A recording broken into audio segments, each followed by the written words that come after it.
Shalom, mimi naitwa Joff. Leo nataka tutazame Biblia, tuende kwenye Agano Jipya. Ukisoma kwenye kitabu cha Yohana 1:46 kuna story pale, ama kuna mstari unasema hivi, Nathanaeli akamwambia Filipo, je, jambo jema linaweza kutoka Nazareti?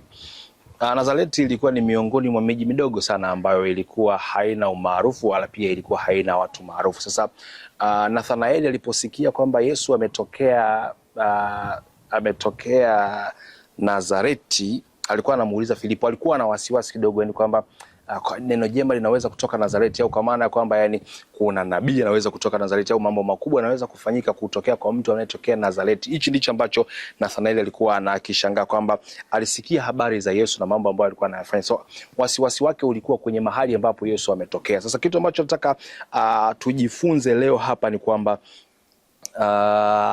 yani kuna wakati mwingine watu wanaweza kukudharau ama kukutazama maybe kutoka kwenye it's either kabila lako, mji unaoishi, mazingira ama na story, kwamba unaweza kusema yani let's say mtumishi wa Mungu mkubwa anaweza kutoka kwenye kabila hili, au mwimbaji mkubwa anaweza kutoka hivi, au mchezaji mkubwa, au chochote kile, kwa maana ya kulinganisha historia ya mahali na kile ambacho kinatokea. Mimi nataka nikwambie kwamba usikate tamaa wala usikatishwe tamaa.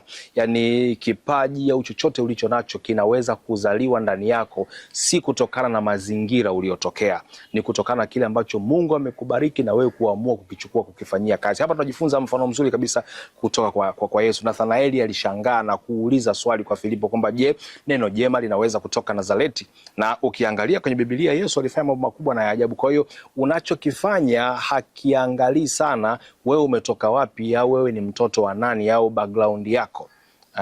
Ndio maana ukiangalia kwenye Biblia kuna watu wengi sana walitoka kwenye historia za chini, lakini walifanya mambo makubwa. Ukimtazama Daudi, alitoka kwenye familia ambayo yeye watu hawakumtazamia kama angefanya alichokifanya. Ukiangalia pia kwa mtu kama Yusufu na watu wengine wengi ambao tunawasoma. Kwa hiyo ninachotaka ni kukutia moyo wewe ambaye unanitazama, kwenye chochote ambacho unakifanya, focus na amini ya kwamba Mungu anaweza kufanya. Haijalishi mahali ulipo hivi sasa, mtaa unaotokea, kabila lako, ama kitu kingine chochote, elimu, yani background yako yoyote haita determine kile ambacho kitatokea baadaye. Kitakacho determine ni wewe kumwamini Mungu na kuwa mwaminifu na kufanya sawasawa na mapenzi ya Mungu. Ukifanya hivyo, utayaona mambo mema yakifanyika kupitia wewe. Amini ya kwamba kwa Mungu kila kitu kinawezekana.